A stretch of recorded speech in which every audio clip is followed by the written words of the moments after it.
Podcasting from the future like your time was dead and gone. And we rock the best site like ComicsOnline.com. Kevin, this is Holly and Morgan. Hi. Hey, Kevin. Yeah, I'm somebody who, I grew up as a kid loving comic books. I grew up loving video games. I loved the movie Scanners. When David Cronenberg made that guy's head explode, it made me want to make movies for the rest of my life.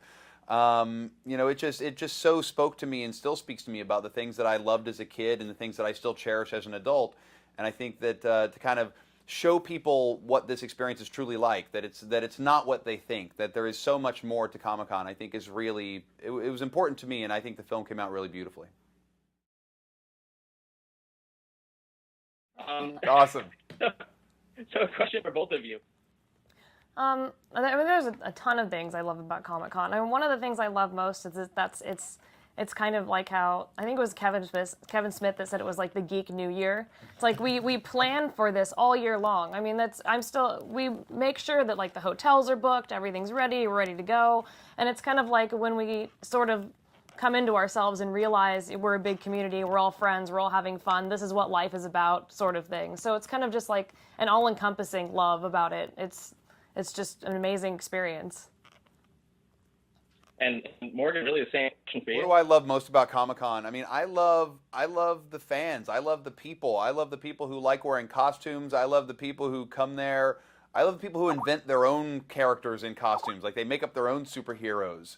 I love the people who are there, like the people in our film. I love the people who come with their portfolios, and their kind of ego in hand, just waiting to be told what people think of their work. Like it takes an incredibly brave person to want to come there and try and break into this business. And I think that I love those people that do that.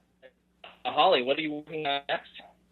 Oh gosh. Well, mostly, I've been doing a few freelance projects that are really, really cool. I did one with Say Young and James from the movie, which was awesome. And mostly I've been working on that. We just did the launch for Mass Effect 3, and I was there for that. This was my Mass Effect 3 suit. So I've just kind of been doing random awesome things here and there, and it's been really a lot of fun. So it's all because of Comic-Con. Oh, you go ahead. Well, I didn't even get to go to the San Diego Comic-Con until like 4 years ago. It was my first con. But as a kid, I remember going to a comic book convention in Charleston. It was like the capital of West Virginia, which is about 45 minutes from where I grew up. And I remember going to this comic book convention. It was very small, and it was in like the convention rooms of like the Hyatt or whatever was in the town there. And I was so excited to go around and look at the comic books and meet people. And I feel like the guy who I think it was either the guy who played Chewbacca or the guy who played C-3PO was there, which was like a big deal to me as a kid. Like that was like, I was like, dude, that's him right there. And it could have been anybody because they weren't wearing the suit. But for me as a little kid, it was heaven. One of my first experiences was, I think I was, like a sophomore in high school or something, and I went with one of my really good friends.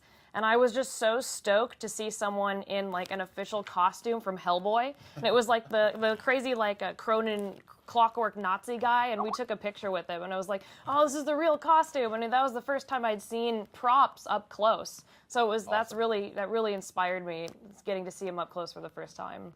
That's so awesome.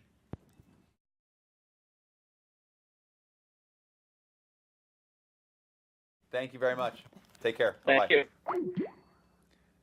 I caught 3 words of that. From leaping tall buildings to going off like gamma bombs. Switch your internet browser to ComicsOnline.com.